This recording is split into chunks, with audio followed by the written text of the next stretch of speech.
Mataga MP Kasan Ali Sawa was arraigned in court for stealing and destroying property worth millions that belonged to Razik Fundi Bakari.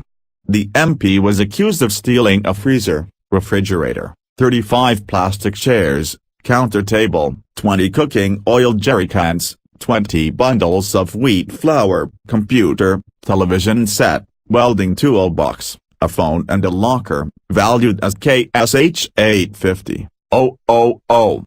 Sawa is said to have destroyed property that was valued to almost £1,000,000 on October 17, 2009. He appeared before Mombasa Senior Principal Magistrate Francis Kayambia,